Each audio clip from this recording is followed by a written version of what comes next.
Aloha, and welcome to Start by Starting. It's the podcast where we talk about navigating life as an older adult with a new ASD diagnosis. I'm your host, Susan, and today we're talking about something deeply personal, grieving the mask.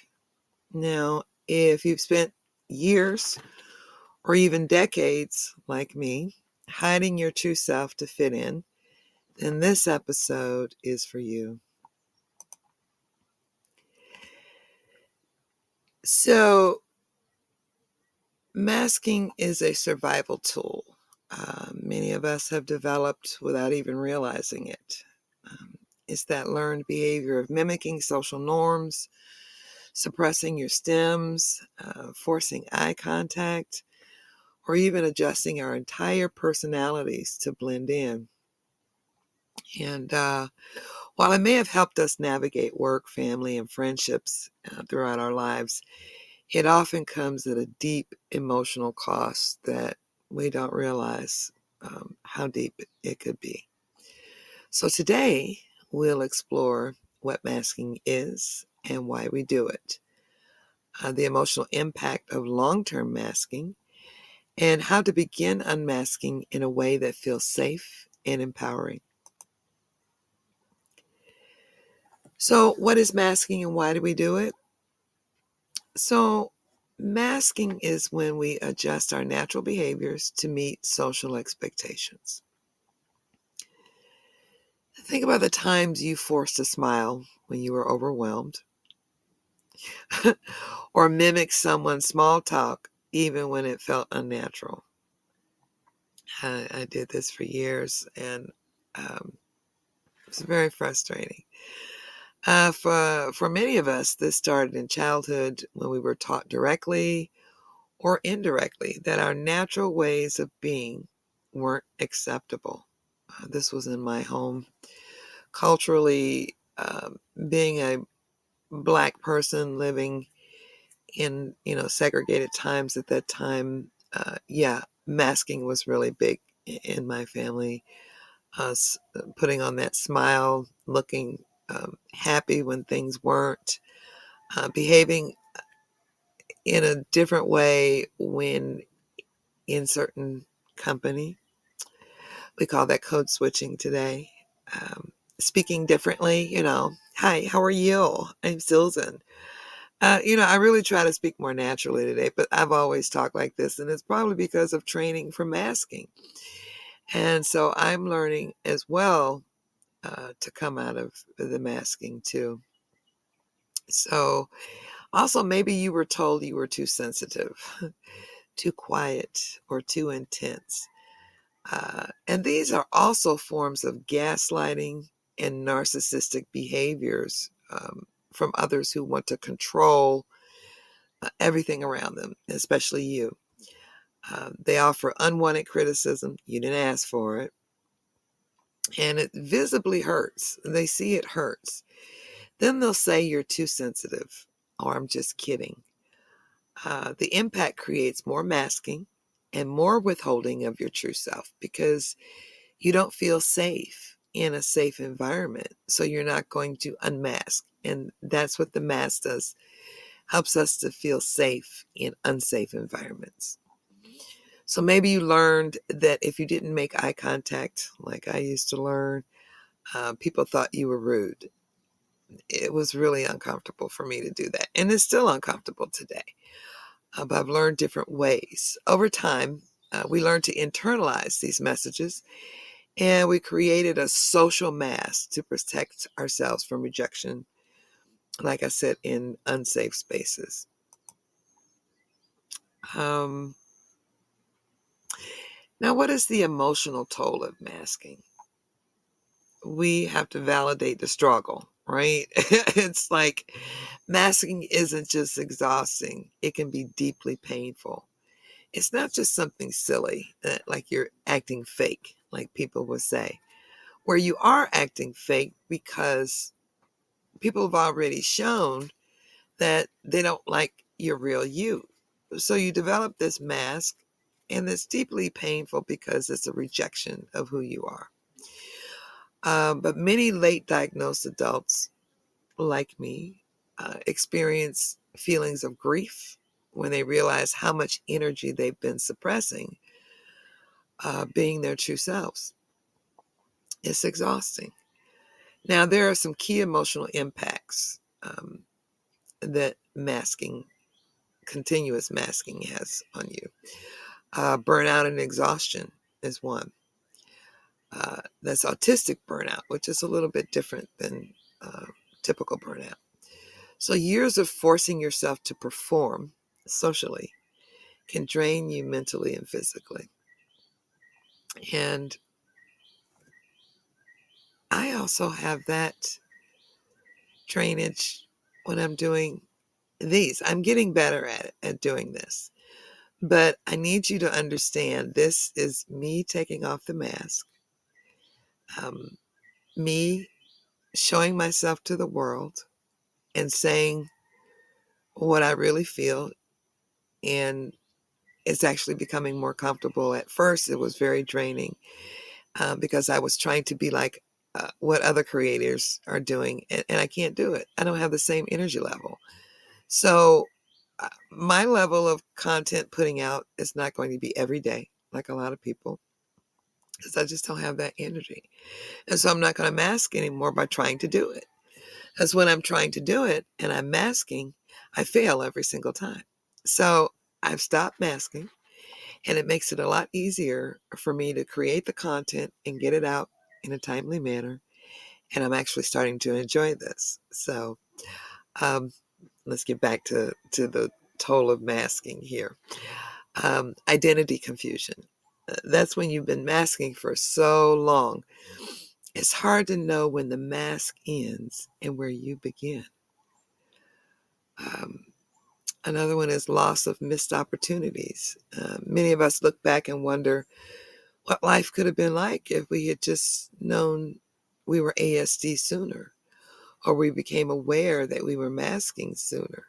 Um, I don't know. We could have, who knows what we could have done, but we can do it today. So um, I do remember looking back at my younger self and realizing how often I shaped myself to be what others wanted, um, rather than being who I truly was. It was very grievous, and that grief is real. It it took me several months to work through that grief of not being enough and coming to the point of realizing that I am enough. I always was enough. It's the other people who, for some reason, um, I believe it's a reflection of them not feeling enough or them not understanding that um, everyone is different. I was adopted, so I'm not going to be genetically like my family. I was really different. And so there wasn't a single person in my family who didn't say these things to me. And I'm grieving that too. But, you know, we come to an acceptance, and we can accept that grief, that we have a right to grieve it, and grieving it without blaming. I've come to understand um, that these people may not have known what they were doing. They were simply moving forward, like my parents, moving forward in a family system, utilizing some of the same toxic traits in parenting that they had used on them. And so they weren't aware of ASD and stuff back there in my day. We were just weird. We were just different. Um, but today, families are understanding and coming to an accountability of saying, I'm sorry that I did that as you were growing up. I didn't know better, but today I do. And I'm going to make and take the time to create, to do amends to you, which means my behavior will change. My thought patterns will change, and how I relate to you will change. That's an amend. That's just saying I'm sorry, even as a parent to your adult child. It's not enough. And it's hard. I had to do that with my children and say, oh, these things that I've said to you or did to you were a part of, what I drug into my parenting, and I'm sorry. And I've changed my behavior. So, they can trust me again. But here's the good news. It's never too late to reclaim yourself. Like I just stated, we can always accept accountability and reclaim ourselves. So, how do you begin unmasking safely? Because you can't just rip it off. It doesn't mean just throwing yourself into discomfort all at once either. It's about making small intentional steps towards authenticity, what that means for you. So a few steps here would be step 1. Identify when and where you mask the most. For instance, I always mask the most in public, no matter what that public is. I've caught myself over the last 6 months, and I've become more authentic as I'm out. And I believe I'm becoming more authentic as I'm doing videos. As you see today, I'm actually comfortable showing my face on the videos, and, showing my lifestyle. I live an off-grid, um, glamping tent lifestyle. I own my land. I can never be homeless again unless I stop paying my mortgage. Um, and so I've stopped caring about what other people said, you know, about me. And so I mask most when I'm public facing. You want to pay attention to situations where you feel like you have to perform, such as this. Maybe it's at work. A lot of us have to perform around our families, especially on holidays, um, or even in casual conversations, which can be hard for us to have. I'm going to be talking about learning how to do small talk instead of deep diving every time we see someone. But awareness is our first step. So step 2 would be experiment with small acts of authenticity. So that means just giving yourself permission to stim, saying no, or taking social breaks. I have to take social breaks. Even something as simple as wearing noise canceling headphones sometimes without worrying about how it looks can be an act of self-acceptance. I see so many people out now wearing their headphones, and I don't know if it's because they're listening to music or if they're noise canceling, but quite a few of them are noise canceling. And so I'm really proud of them for doing that and just accepting that they need those without worrying about what people think. So step 3 would be find safe spaces to unmask. So you want to start with people who accept you as you are. If you've got 1 or 2 of those people, start unmasking with them. Whether it's an online community or a therapist, a coach, or a trusted friend, having support wherever you can get it makes all the difference in the success of your unmasking. Now, step 4, practice self-compassion. This is one thing that I think all of us really need to be aware of. We're very compassionate with other people, but when it comes to our own needs and our own self-love and our own self-care, we withhold self-compassion from ourselves. We're harder on ourselves. So unmasking is a process. Some days you might feel free enough to do it. Other days you might slip back into old habits, and that's okay. The idea is to learn to be gentle with yourself. Okay. Now, in closing, we want to reframe the journey. So this is by giving yourself encouragement and empowering yourselves, because grieving the mask is hard.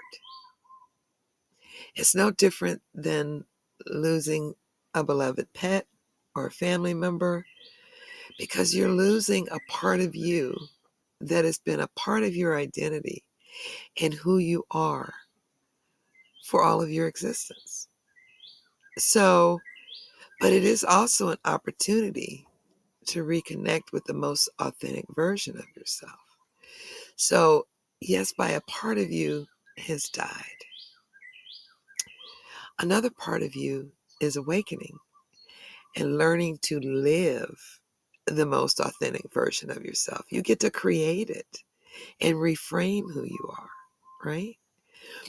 So your neurodivergence is not something to hide. It's something to learn to embrace, to accept, and to love about yourself. Now, if this episode resonated with you, keep following and reach out. I'd love to hear your thoughts on this topic today. And have you experienced grief around masking or the loss of masking? What small steps are you taking towards unmasking? And share in the comments or send me a message if you can send it through the system. And remember, you are worthy of being seen exactly as you are. Remember to have self-compassion for yourself. Let go of the perfectionism.